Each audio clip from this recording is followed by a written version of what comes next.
예, 낙산 방주교회에 4년 만에 못 갔습니다. 4년 만에 2021년도에 우리 교회에서 또 선교회 주관해가지고 아프리카 차드란 나라가 있습니다. 거기에 선교사님들이 10가정쯤 파송되어 있었는데 그때 이제 한국에 이분들이 다 들어오게 됐어요. 그래서 우리 낙산 방주교회에서 그 선교사님들 모시고 또 세미나를 한 적이 있습니다. 4년 만에 제가 방문했는데요. 다시 만나 뵙게 돼서 반갑고 갑자기 나타났나 놀라신 분도 계실 겁니다. 저는 원래 오늘 그 러시아의 블라디보스톡에 가 있어야 됩니다. 그래서 이제 내일부터 한 3일간 블라디보스톡에 한인 선교사님들이 계시거든요. 한국 선교사님들이. 그분들 대상으로 복음생명 세미나를 열고 또 목금토 3일은 러시아 현지 목회자들과 또 지도자들 대상으로 또 이 복음생명 세미나를 하게 돼 있었습니다. 그래서 30날, 그러니까 그저께가 되겠죠.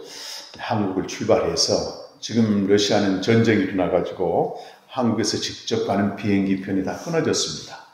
중국을 통해서 가야 되는데 중국을 경유해서 러시아로 가게 돼 있었어요. 30일 날 비행기를 타고 중국에 쭉 들어갔더니 제가 11년 전입니다. 중국에 가서 이제 복음을 전하다 추방된 적이 있거든요. 그 기록이 남아가지고 입국이 거부가 됐어요. 거부될 뿐만 아니고 그때부터 공안이 저와 제 아내 옆에 딱 달라붙어가지고 감시가 시작된 겁니다. 그리고 다음날 아침 일찍 비행기로 러시아로 안 보내주고 한국으로 돌아가라는 거예요.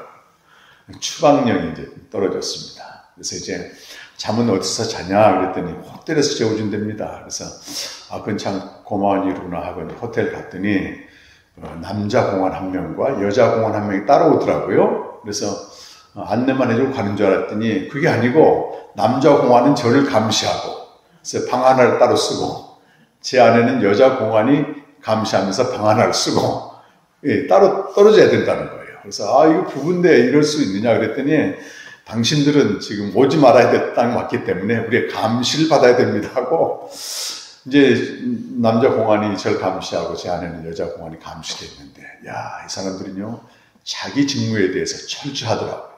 씻지도 않고 잠깐 화장실에서 볼일만 보고 밤새도록 저를 감시하는 거예요. 졸지도 않고 주무시도 하냐 이 사람들이. 잠깐 눈 떠보면 저를 보고 있는 거예요. 문은 잠궈놓고 그렇게 긴 밤을 새고 다시 한국으로 이제 그저께 왔습니다. 그래서 이제 우리 낙산 방주교회 복음생명 선교회에서 평소 기도해 주시고 또 제 목사님 동역자가 하기 때문에 제가 그렇다고 안 갈 수는 없는 거잖아요. 블라디보스톡에. 마침 동해항에서 내일 출발하는 그 배편이 있습니다. 그래서 그것도 생겼어요. 그래서 이제 월화수 세미나를 이제 목금토로 몰아가지고 한인 선교사들과 현지 목회자들 통합해가지고 하기로 일정을 조절하고 이제 저는 월요일날 배를 타고 이제 내일이죠. 모레 25시간 걸려요. 하루 꼬박 이상 걸리더라고요. 배로 이제 수요일날 도착해서 목요일부터 세미나를 이제 하게 됐습니다. 그래서 제가 이제 배를 타야 되니까 미리 와야 되거든요. 그래서 오늘 여기서 예배드리고 하겠습니다 했더니 온 김에 말씀을 전해달라고 해서 여러분과 말씀을 또 나누게 됐습니다. 아멘. 환영해 주셔서 감사합니다. 4년 만에 왔는데 여전히 저에게 가장 깊은 인상이 뭐냐면 목사님 가족 찬양단입니다. 그때도 우리 많은 선교사님들이 많은 은혜를 받고 갔어요. 목사님 온 가족이 이렇게 찬양하는 그 모습이 지금도 굉장히 큰 인상적입니다. 하나 달라진 게 부쩍 자랐어요 보니까. 우리 어른들은 봐도 거기서 거기인데 한 4년 지나니까 벌써 마침 막내는 전자기타를 막 치고 있네요. 너무 반갑고 잘합니다. 이렇게 사람은 잘하는 것이 정상이잖아요. 4년 전과 똑같이 쓴 거 이상하지 않습니까? 근데 우리 신앙도 여러분 잘해야 됩니다. 잘해야 됩니다. 어떻게 하면 잘할까요? 교회에 열심히 출석하면 잘할까요? 그것도 하나의 방편일 수 있죠. 새벽기도 열심히 나오고 봉사 많이 하고 그런 직분 받고 그것이 이제 하나의 방편은 되겠지만 그것 자체로는 잘하지가 않습니다. 그래서 베드로후서 1장 2절에 보면 하나님과 주 예수 그리스도를 알므로써, 안다고 하는 것입니다. 알므로써 은혜와 평강이 더 많을지어다. 너희가 자라나야 된다. 더욱이면서 믿음의 덕의 지식을, 지식의 인내를, 인내의 절제를 또 우애의 형제 사랑을 더해야 되는데, 이게 자라는 유일한 길이 뭐냐면 예수 그리스도를 알아야 된다고 하는 거예요. 예수 그리스도를 알기에 게으르지 않고 열매를 맺게 하려 합니다. 열심히 예수를 알아야 된다고 하는 것입니다. 예수를 한 번만 알면 되지 뭘 또 예수님을 계속 알아야 되느냐, 그렇게 생각할지 모르지만 그렇지 않습니다, 여러분. 매일 안다고 하는 것은 매일 그분과 교제하면서 그분이 이전에 내가 알던 분과 또 새로운 분이에요, 이렇게. 그래서 여러분 이미 우리 조실 목사님 통해서 예수에 대해서 많이 알고 있을 것입니다. 근데 바울이 로마 교회 편지를 쓰면서 무슨 말을 하냐면, 여러분 안에는 지식이 가득하고 선함이 가득해서 더 예수를 알 필요가 없을지 모르지만 내가 받은 은혜가 있어서 여러분에게 이 편지를 씁니다 해가지고 또 정확히 예수를 알려줘요. 그래서 평생 알아도요, 사도 바울처럼 성경을 기록한 사람도 고린도전서 13장 10절 보게 되면 나는 조금 안다고 말합니다, 여러분. 근데 알면 알수록 이 감동이 커지고 은혜와 평강이 더 늘어난 게 분명하거든요. 그래서 저는 오늘 나름대로 제가 받은 은혜를 가지고 여러분이 또 예수를 알아가는 그런 복된 시간 되기를 간절히 바랍니다, 여러분. 오늘 읽은 요한복음 3장 13절에서 16절까지 읽었잖아요. 16절 말씀은 초등학교 수준도 다 아는 말씀입니다. 하나님이 세상을 이처럼 사랑하사 독생자를 주셨으니, 다 외우시죠? 이는 멸망치 않고 영생을 얻게 하려 함이라. 그래서 어느 신학자가 그랬어요. 요한복음은 가장 초보적이고 쉬운 복음서다. 왜? 3장 16절은 다 알거든요. 그리고 많은 전도자들이 3장 16절을 가지고, 예컨대 빌리 그리암 목사님이라고 하는 분은 50년간 복음을 전하신 분입니다. 전 세계 다니면서. 한국도 왔었잖아요, 그분이. 근데 그분은 다른 구절이 아니고 요한복음 3장 16절만 전하신 분이에요. 그렇게 유명한 구절입니다. 그런데 요한복음 3장 16절을 바르게 이해하려면 이게 무슨 말인지 그냥 암송만 한다고 되는 게 아니고, 이 3장 16절을 고백할 때마다 그 예수님으로 인해서 감격이 오고 감동이 오고 눈물이 나려면 그 앞에 있는 13절, 14절, 15절 잘 알아야 됩니다, 여러분. 13절이 무슨 말이죠, 여러분? 예수님이 자기 자신을 소개한 말씀이에요. 자기 소개를 하신 겁니다. 그래서 우리가 여러 가지 방법으로 예수님을 알 수 있지만 예수님이 직접 자기를 소개하신 부분은 여기밖에 없습니다, 사실 성경에. 그래서 나중에 제자들이 예수님에 대해서 함께 지내면서 예수님을 소개한 사복음서가 있고, 또 사도 바울 같은 사람들이 예수님을 직접 만나기도 하고 성령으로 깨달아서 쓴 성경도 있고, 또 많은 제자들이 베드로와 같이 예수에 대해서 썼지만은 가장 중요한 게 뭐냐면 예수님 자신이 자기를 뭐라고 했느냐, 이게 중요하잖아요. 우리 목사한테 저에 대해서 아무리 많이 소개를 받았더라도 제가 직접 와서 소개한 게 정확할 거 아니겠습니까, 여러분? 그래서 요한복음 3장 제가 13절, 14절, 15절 가지고 책을 올해 또 냈습니다. 처음에는 복음의 생명으로 내고, 그 다음에는 복음과 생명으로 내고, 올 4월 달에 나온 게 3장 13절, 14절, 15절을 가지고 기원, 복음, 생명이라는 책을 냈어요. 이전에 했던 걸 좀 중보해서 낸 거거든요. 이건 뭐냐면 예수님이 자기 자신을 직접 알려준 거예요. 그러니까 내가 지금까지 알고 있는 예수님에 대해서, 물론 그것도 중요하지만 오늘 예수님이 직접 자기가 누군가 얘기해 줬을 때는 그 예수님의 자기 계시라고 얘기하죠. 자기 소개 앞에 우리가 기존에 알고 있던 것들을 수정해야 됩니다. 예수님 자신은 내가 이런 사람 얘기했는데 나는 이렇게 알고 있었다. 그럼 당연히 수정해야 되겠죠. 그래서 이 세 가지를 말씀하셨는데요. 하나는 내가 어디서 왔다, 기원에 대해서 말씀하셨고, 두 번째는 내가 와서 이런 일을 할 것이다, 그분이 하신 일에 대해서 말씀하셨고, 세 번째는 그 일을 하는 목적에 대해서 말했습니다. 이건 우리가 보통 인간사에서도 늘 있는 일이에요. 여러분이 예를 들어서 사람을 만났을 때, 아니 어디서 오셨습니까? 서울에서 왔습니다. 기원에 대해서 묻잖아요. 보통 무슨 일 하러 왔습니까? 나는 이만저만 일을 하러 왔습니다. 왜 그 일을 하십니까? 가족들을 부양하고 뭔가 내가 원하는 게 이루기 위해서 분명한 목적이 있을 거 아니겠어요? 이 3장 13절 14절 15절 똑같습니다. 여러분. 그분이 어디서 왔는가? 기원에 대해서 말씀하시고, 내가 와서 무슨 일을 하겠다, 그 일 이미 다 하셨죠. 세 번째는 그 일을 하는 목적이 뭐냐, 이 세 가지를 말씀하신 거예요. 별로 어렵지 않죠, 여러분? 네. 근데 그분이 기원을 뭐라고 말씀하세요? 나는 하늘에서 온 인자다, 그렇게 말해요. 인자란 말이 무슨 말이에요, 여러분? 이 문자 그대로 하게 되면 인자, 사람 인자에다 아들 자자를 써가지고 사람의 아들입니다.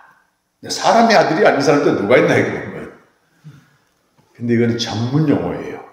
그 앞에 영어로 보면 정관사를 붙여가지고 둘이 있는 게 아니고 오직 한 분밖에 없는 그 사람의 아들이라고 했습니다. 인자라고 하는 뜻은 하늘에서 내려온 자다, 그런 뜻입니다. 하늘에서 내려온 자다.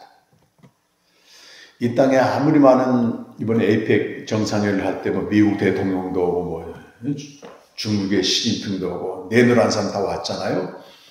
땅에서 난 자 중에 가장 큰 자도 잠깐 있다가 가는 겁니다. 그들의 권세는 영원하지가 않아요. 근데 다니엘서 보니까 거기에 인자라는 분이 등장을 해요. 이 땅의 모든 권세자들은 페르시아 제국의 왕이건 바벨론 왕이건 헬라 왕이건 알렉산더건 잠깐 있다가 없어지는 나라다. 그들의 권세는 영원하지가 않습니다. 그런데 인자의 권세는 말이죠, 영원하다고 말합니다. 그 인자가 누구냐 말이죠. 하늘에 계신 하나님과 함께 계시던 분이에요.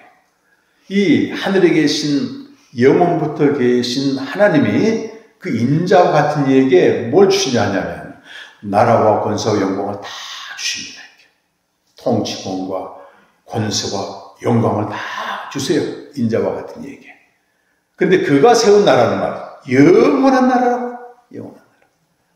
다른 어떤 나라도 영원하지가 않아요. 근데 나라와 권세와 영광을 가진 그 인자가 마침내 오셨다고 하는 것입니다. 나는 하늘에서 왔다, 그 말씀이에요. 하늘은 이 세상을 창조하기 전부터 존재하는 세계를 말합니다. 이 세상을 창조하기 전부터 하나님과 그 아들 예수님이 되겠죠, 성령님이 계셔요. 그래서 요한복음 1장 1절에서는 태초라는 말은 이 세상을 창조하기 전에 말씀이 계셨다. 그 말씀이 하나님의 아들을 말합니다. 하나님의 아들이 이 땅에 오셨을 때 이름이 예수고, 오시기 전에는 그분의 이름이 말씀이었어요. 로고스라고 하는 겁니다. 로고스. 그냥 이런 기록된 말씀이 아니고 존재로서의 말씀, 하나님의 아들을 말합니다. 그가 하나님과 함께 계셨으니 그 말씀이 곧 하나님이다. 그러니까 하나님의 아들은 하나님과 동격이에요. 똑같은 하나님이십니다. 신성을 가지고 있습니다. 이 세상을 창조하기 전의 세계를 만물 위의 세계라고 말해요. 그래서 우리가 예수님에 대해서 안다, 예수님에 대해서 뭔가 소개할 때는 제일 먼저 뭘 해야 되겠어요? 그분의 기원을 전해줘야 됩니다. 예수라는 분은 하나님의 아들인데 저 하늘에서 오셨는데, 하늘은 창조 이전의 세계고 만물 위의 세계야. 그래서 여러분, 구약의 모든 선지자들이 예수님에 대해서 증거를 미리 다 해놨어요. 그분은 미가서 5장 2절 보면 영원부터 계신 분이다, 그렇게 말씀하시고, 그분이 오시게 되면 고난당하시고 죽임당하시고 부활하시는 그리스도가 되실 것이다. 구약의 선지자들이 똑같이 다 증거했습니다. 근데 성경에서는 마지막 선지자가 누구냐면 세례 요한이라고 말해요. 그 전에 선지자들은 그리스도가 오실 것이다 이것만 얘기를 했어요. 근데 세례 요한은 예수님이 직접 말씀하세요. 마태복음 11장 11절 이하에서는 세례 요한은 여자가 낳은 자 중에 가장 큰 자라고 그랬어요. 그리고 모든 율법과 선지자는 세례 요한의 때까지다. 그 말은 구약의 율법과 선지자는 하나님의 아들 그리스도 오실 것을 다 증거했잖아요. 근데 그리스도가 이미 오셔버리면 더 이상 증거할 필요가 없잖아요. 이분이 오셨으니까. 그래서 마지막 선지자라고 말합니다.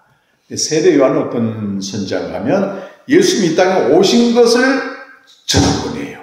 보라, 제가 우리 죄를 지고하는 하나님 어린 양이로다. 직접 보고 알려주는 겁니다. 그 세례 요한이 자기 제자들한테 예수님을 소개합니다. 그것이 요한복음 3장 31절에 나오는데 제일 먼저 뭐부터 소개하냐면 기원부터 소개해요. 그는 위로부터 오신 이다. 만물 위에 계신 분이시다. 하늘로부터 오신 이다. 그럼 예수님 자기 자신도 기원부터 자기를 소개했고 예수님을 정확히 세상에 알려준 선지자인 세례 요한도 뭐부터 소개했습니까, 여러분? 기원부터 소개했습니다. 그럼 우리가 예수님에 대해서 누군가 소개할 때 뭐부터 소개해야 돼요? 당연히 기원부터 소개합니다. 우리가 믿는 예수님은 땅에 속한 자가 아니고 하늘에 속한 자고 하늘로부터 오신 분이고 이 땅의 모든 종교 지도자들은 다 어디서 태어난 사람들이에요? 땅에서 난 사람들, 땅에서 난 사람. 인간입니다, 인간.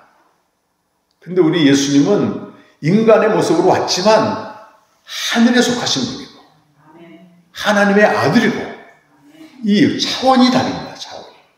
그래서 여러분 기원에 대해서 알지 못하면 잠언 31장에 보게 되면 짐승이라고 말했습니다. 기원을 묻는 이 진리는요, 우리 기독교밖에 없어요. 그런 말 있잖아요. 어느 날 부처님한테 비구니 제자가 갔답니다. 가가지고 말이죠. 기원에 대해서 물었대요. 이 세상의 기원이 뭐냐? 만물의 기원이 뭐냐? 인간의 기원이 뭐냐? 이렇게 물었더니 부처님이 뭐라고 말씀하셨어요? 아니, 어떤 사람이 지금 독화살이 맞아서 죽어가고 있는데 그 화살을 누가 쐈느냐?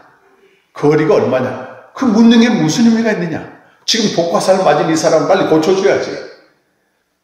불교는 기원을 묻는 종교가 아니고 고난의 현상을 다루는 종교입니다. 고집멸도라는 말이 불교의 핵심 진리거든요. 고난이 왜 오느냐? 집착해서 오는 거예요. 그러면 고난을 없애려면 어떻게 해야 돼요? 그 멸해야 된다. 고집멸. 어떻게 멸하느냐? 할 정도. 바르게 생각하고, 바르게 걷고, 바르게 행동하고. 이런 걸로 한다는 겁니다. 행위종교입니다, 이게. 근데 우리 기독교는 기원에 대해서 묻습니다. 우리 예수님은 태초부터 계신 하나님의 아들이시고, 그 태초와 세상, 그래서 전도서 5장 2절에서는 하나님은 저 하늘에 계시고 사람은 땅에 있느니라. 그 간격은요, 이루 헤아릴 수 없는 간격이에요. 이 지구와 다른 행성과의 거리도 우리가 거리를 잴 수가 없는 거잖아요. 근데 저 하늘에 계신 하나님과 땅에 있는 인간은요, 이걸 신학자들은 무한한 질적 차이다. 이건 도저히 극복할 수 없는 어마어마한 거리라고 하는 거예요. 지구에서 화성 가는 것도 거리가 상상이 안 되는데 저 하늘과 땅 사이 얼마나 거리가 뭡니까, 여러분? 아무도 거기 갈 수가 없어요. 인공위성 불가능합니다, 여러분. 거기에 계신, 하늘에 계신 그분이 오신 겁니다. 그래서 우리가 갈 수 있는 게 아니에요. 이 무한한 질적 차이를 인식할 때 하나님에 대한 경외가 생깁니다. 어마어마한 분이 오셨구나.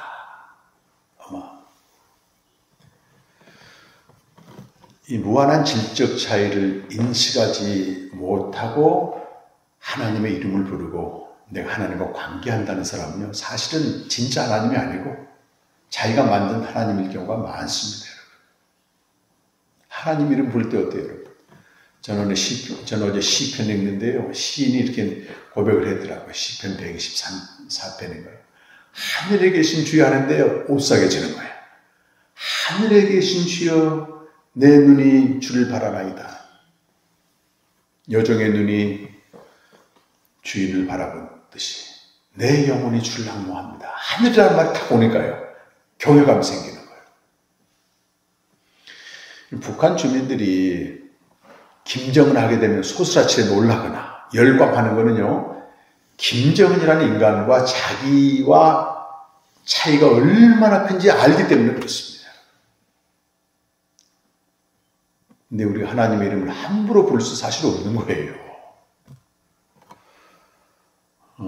제가 가끔 그 생각을 해요. 우리 하나님을 때로 갖고 노는 것 같다. 갖고 노는 하나님은요, 하나님이 아니십니다, 여러분. 장난감이죠. 하나님을 함부로 오라가라 말하고 경외가 없는 겁니다. 그래서 그 생각을 했어요. 우리 하나님이 말이죠, 하늘에 계신 분인데 저 김정은만 또 못한 대접을 받는구나. 그 앞에 경외함으로 떠는 게 맞습니다, 여러분. 근데 거기서 하나님과 아들을 보내셨다는 거잖아요, 지금. 직접 하나님을 볼 수는 없습니다, 여러분. 아무도 하나님을 본 사람이 없으되 아버지 품속에 있는 독생하신 하나님, 그분이 나타내셨느니라. 우리는 그분이 보내신 하나님의 아들을 통해서만 그분을 볼 수 있고 그분에게 갈 수 있는 거예요.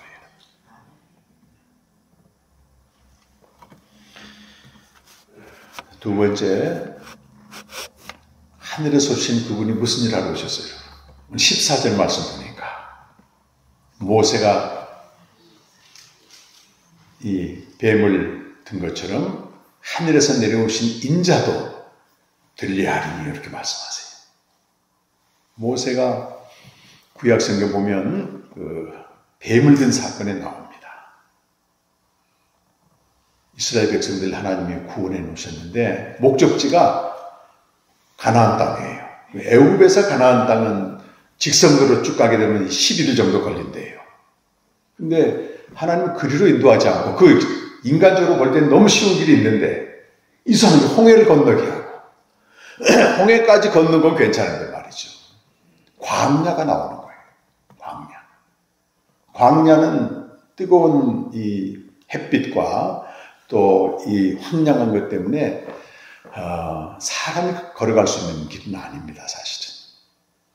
그래서 목사님들이 강단에서 이스라엘 백성들이 그 광야에서 3일 길을 가다가 막 불평하고 원망하고 물이 없다고 막 그랬잖아요.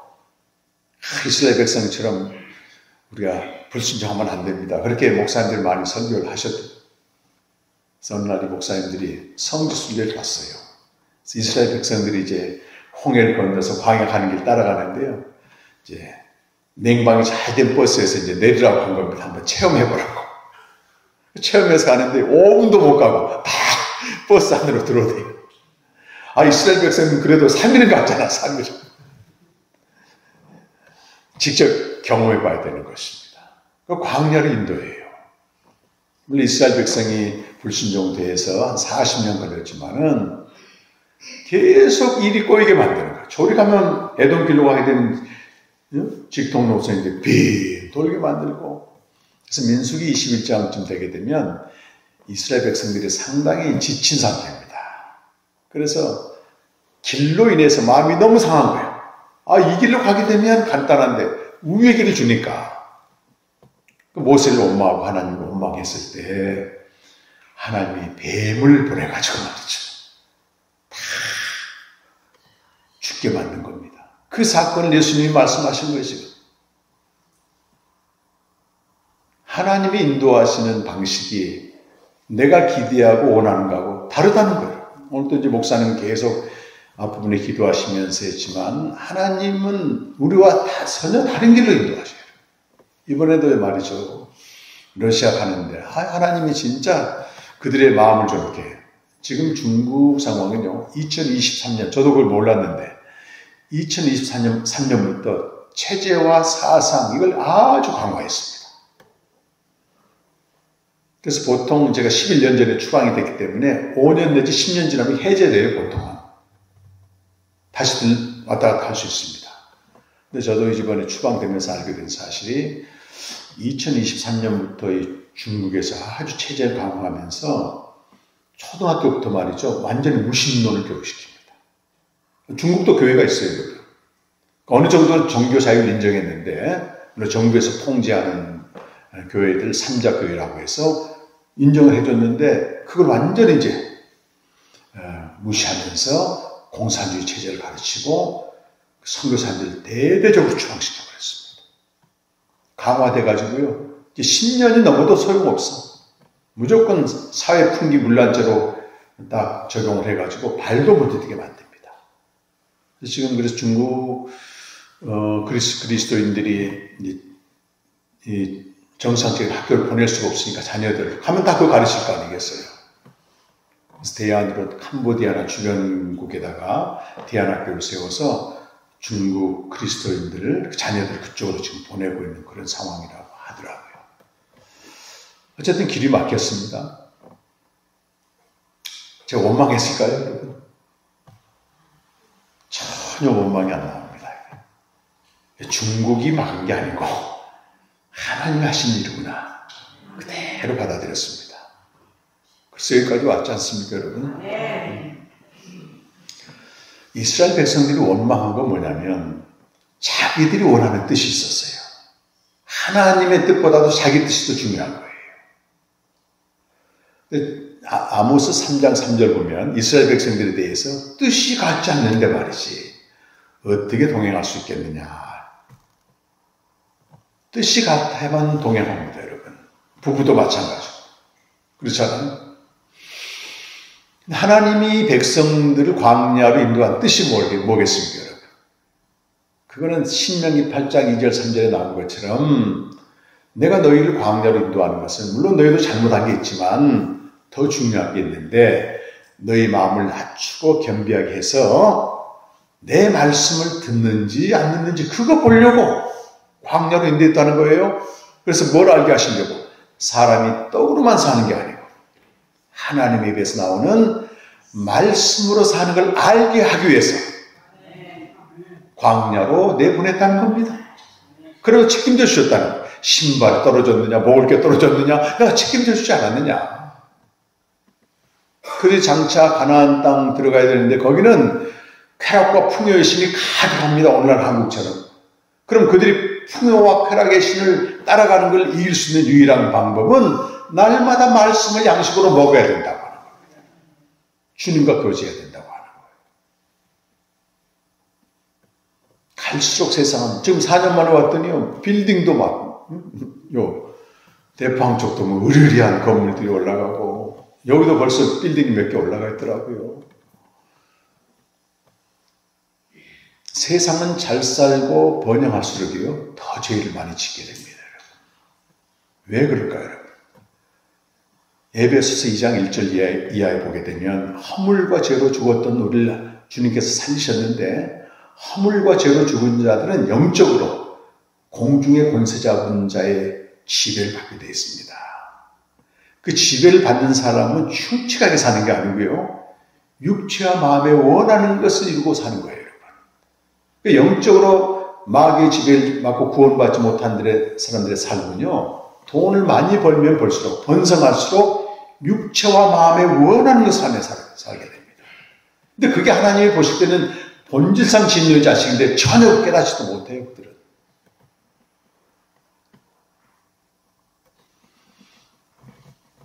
무섭습니다, 여러분. 제가 이제 아프리카나 또 중동이나 이런 데 가보게 되면 특히 아프리카 같은 데는요, 하루 3끼 먹는 걸 제일 행복하게 생각해요. 3끼 먹는 거. 올해도 이제 마다가스카르 갔는데 거기 이제 우리 행사를 하게 되면 밥을 마음껏 먹을 수 있게 해줍니다. 그럼 이제 어린아이들이 와가지고 평소 못 먹던 걸 먹으니까 너무 많이 먹어가지고 배탈이 나는 거예요. 언제가 먹어보겠습니까? 실컷 한번 배부르게 먹어본 게 그들은 행복한 겁니다, 여러분. 근데 우리는 세 끼도 먹을 뿐만 아니고 더 잘 먹는데도 우리 한국의 불행지수가 손가락 안에 듭니다, 여러분. 4명 중 1명이 우울증에 걸려 있어요, 여러분. 한국은 우울한 사회입니다. 만족을 모릅니다. 그거는 아무리 잘 살고 잘 먹어도 영적으로는 공중의 권세자의 지배를 받고 있기 때문에 자기 육체와 마음의 원하는 대로 살고 싶은 거예요. 만족이 없습니다. 이거는. 그게 세상입니다. 여러분, 세상.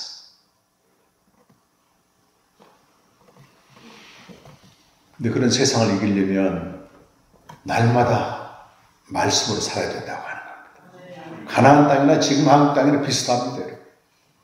자기 영혼을 지키는 게 쉽지 않습니다. 야, 로또만 당첨되면 상상할 수 있는 모든 게 이루어지겠네. 그게 무슨 뜻이에요, 여러분? 마음과 육체에 원하는 게 이루어지겠네. 그 밑바닥은요, 끔찍한 멸망이 기다리고 있습니다. 기다리고 있습니다. 이미 다 겪은 이전의 세대가 겪고 있고 지금도 겪고 있는 그런 세상입니다. 그래서 우리는 세상이 어떠하든 잘 살든 번성하든 좀 편리한 건 있겠죠, 여러분. 날마다 말씀으로 사는 존재구나. 그거 가르치려고 광야로 인도한 거예요.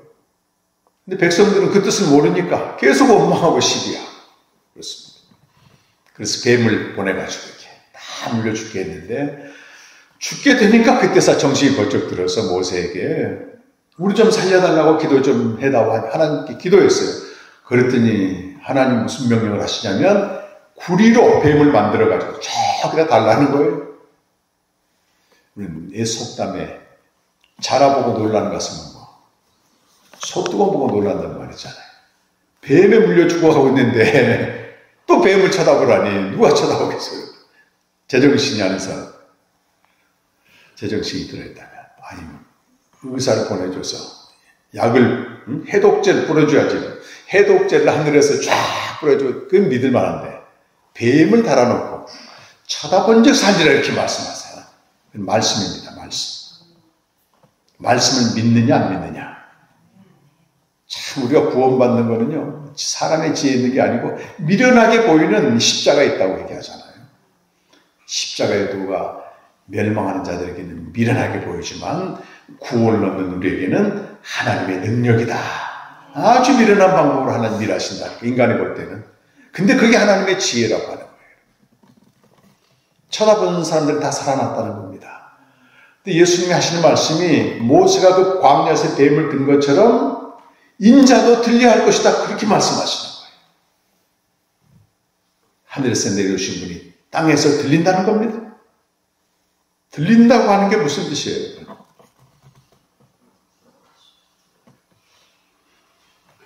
예수님이 요한복음 12장 32절에 보면 직접 이렇게 말씀하십니다.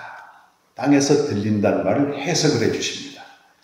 요한복음 12장 32절을 제가 33절과 함께 같이 읽어보겠습니다. 여러분 성경 있으시면 같이 한번 찾아가지고 있고요. 요한복음 12장 32절에서 33절.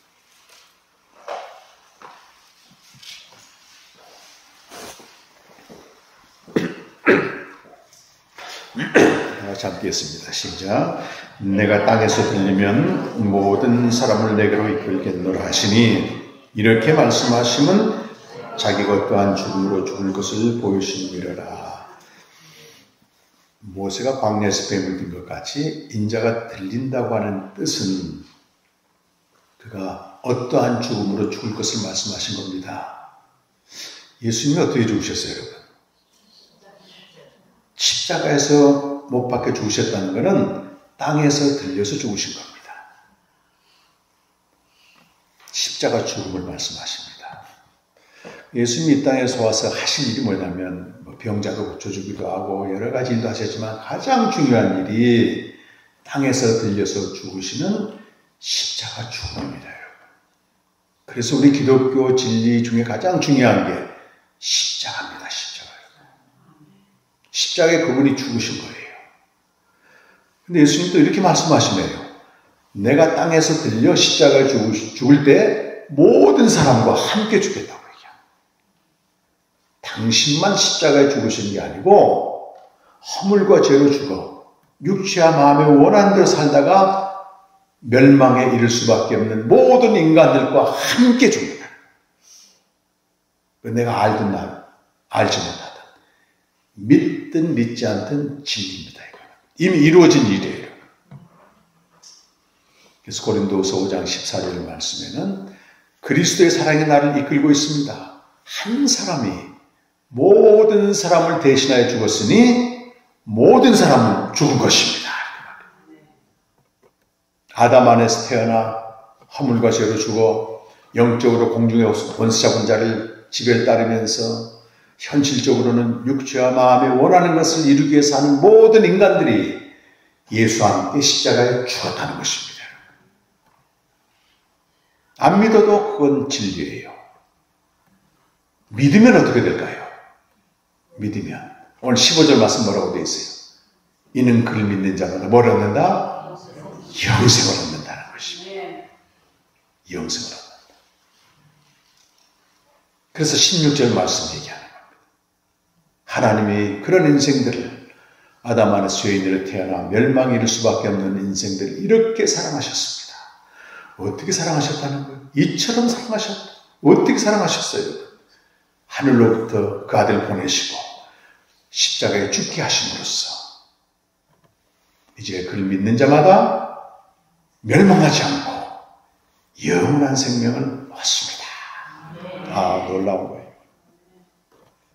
우리가 영원한 생명을 얻는 것은 그냥 거저 받은 선물이지만 하나님 편에서는 어마어마한 계획 속에서 엄청난 희생 속에서 우리 불쌍히 여기시면서 사랑하시면서 하시는 그분의 사건이 선물입니다. 선물.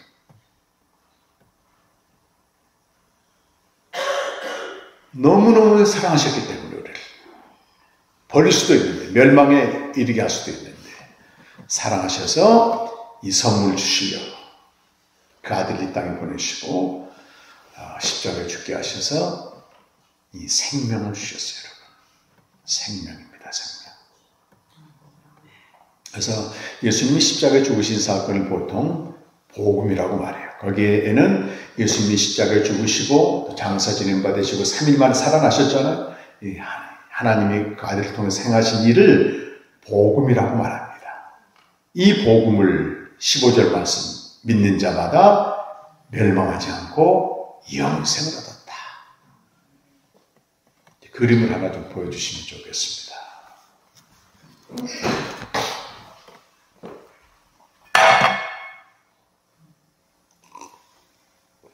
네, 보이십니까, 여러분? 이 생명이라고 하는 말은요, 우리 한글은 다 생명이야, 생명. 근데, 식물도 생명입니다, 여러분. 흡수와 배수를 통해서 자라잖아요, 식물이. 콩나물이 자라잖아요. 생명입니다. 근데 그 식물보다 위에 있는 생명이 동물의 생명이에요. 근데 저렇게 이제 계단식으로 해놓은 거 보면은 위에 있는 생명이 아래에 있는 생명보다 권세가 더 있다는 것입니다. 권세. 그래서 식물은 아무리 그 가장 식물 중에 가장 크고 식물의 왕자라고 하는 식물이 아프리카에 있는 바오밥 나무라고 하는 나무가 있어요. 그래서 여러분 바오밥 나무 처음 들어봐서 한번 쳐보십시오. 이 나무는 보통 3,000년 이상 되어 있는 나무인데요. 제가 현장에 가봤더니 장작 한 20명이 쫙 둘레해도 그 둘레를 어마어마한 나무입니다. 이게 여러분. 그래서 이걸 보러 오는 사람들이 있어요. 근데 바오밥 나무가 아주 조그만 불개미 때문에 무너지게 됩니다. 제가 그걸 보고 깜짝 놀랐어요. 불개미는 바오밥 나무에 비하면 만분의 1밖에 안 되는데도 권세랍니다. 권세. 근데 인간의 권세는 짐승이나 동물보다 높아요. 여러분. 그래서 인간이 권세는 동물을 다스리게 됩니다. 그래서 지금도 이제 아프리카나 이런 데 원주민 사회가, 제가 어렸을 때도 이제 그런 걸 자주 봤는데, 초등학교 1학년, 2학년짜리 조그만 아이들이요. 자기보다 한 20배는 더 되는 황소를 막 책찍을 치면서 끌고 갑니다. 따라오게 되는 거예요. 이건 권세입니다, 여러분. 근데 우리 인간은 천사의 생명에 지배를 받게 돼요. 그래서 보통 유대인들은 천사를 막 숭배했습니다. 인간이 할 수 없는 일을 하는 거잖아요. 근데 가장 높은 생명이 그 예수님이 십자가에 죽으심으로 우리에게 주신 이 생명이에요, 여러분.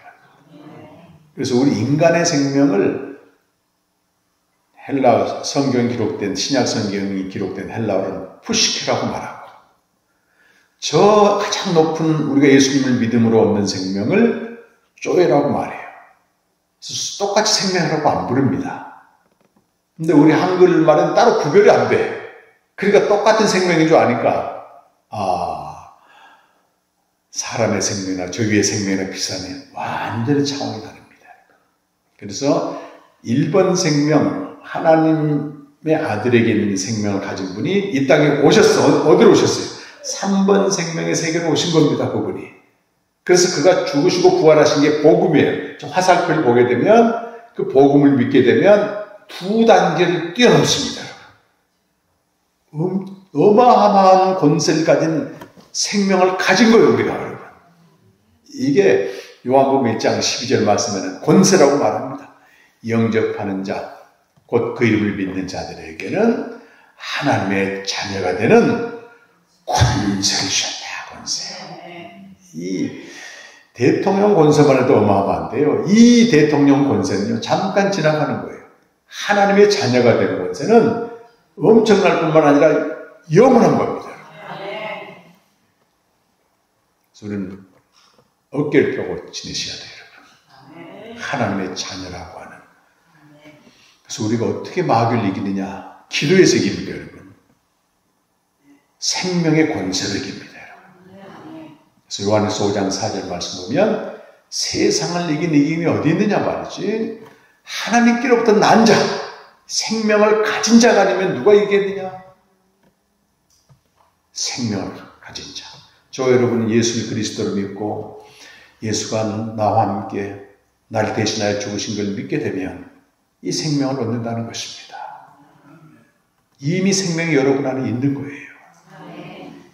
너무 대단합니다. 어떻게, 이 생명 꼬부쳐 놨다가 말이죠. 죽은 다음에 천국 간 데 쓰는가? 그거 아닙니다, 여러분. 이 생명은 얻는 즉시 지금부터 이 생명으로 사는 것입니다. 그리고 죽은 다음에 더 풍성해지는 것입니다.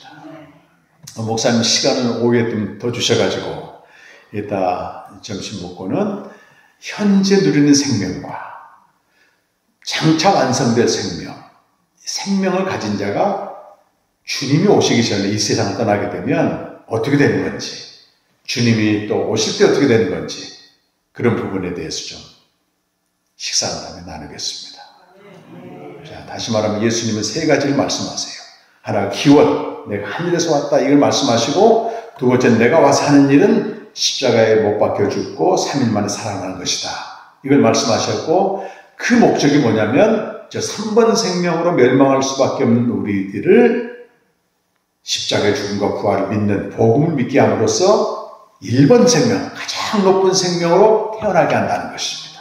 그래서 모든 생명체는, 인간을 제외한 모든 생명체는 태어난 그대로 살다가 죽습니다. 그게 생명의 법칙이에요. 근데 우리 인간은 태어난 이대로 살다가 죽으면 아무리 잘 살고 설령 죄를 안 지었어도 멸망한다는 거예요. 그래서 멸망치 않고 영생을 준다는 것입니다. 너무너무 대단하죠.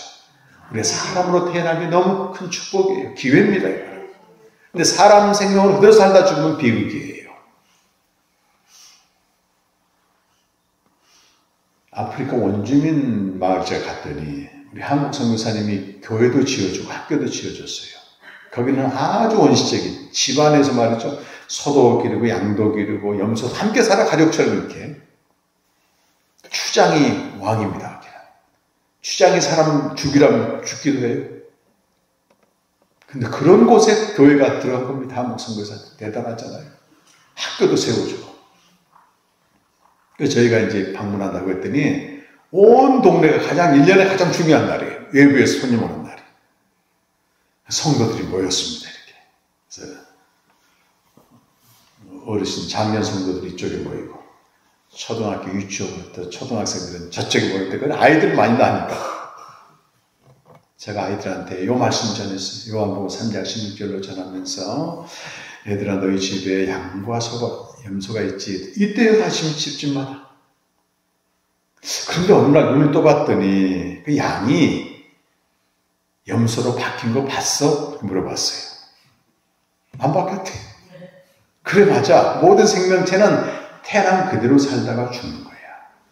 근데 우리 인간은 다르지. 우리 인간은 태어난 그대로 살다 죽으면 멸망이야.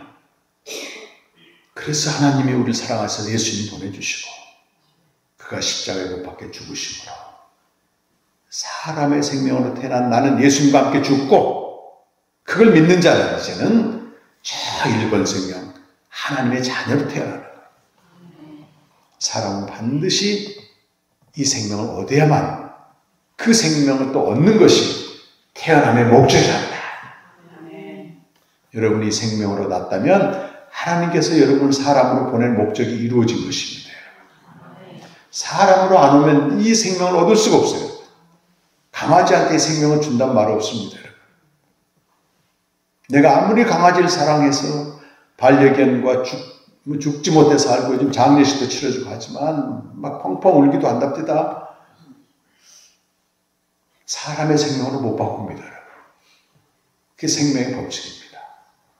근데 우리 인간은 예수님을 영접하면 다른 것도 많은 족이 있지만 가장 중요한 게 말이죠. 이 생명을 얻는 것입니다. 그래서 또 올 시간에 생명을 어떻게 이 세상에 사는지 이 세상을 따르면 어떻게 되는지에 대해서 계속 말씀 나누겠습니다.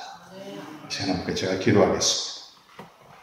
오늘 뜻하지 않았지만 아버지 하나님 낙산방 중에 사랑하는 성도들과 이 복음과 생명에 대한 말씀을 나누게 하셔서 감사합니다.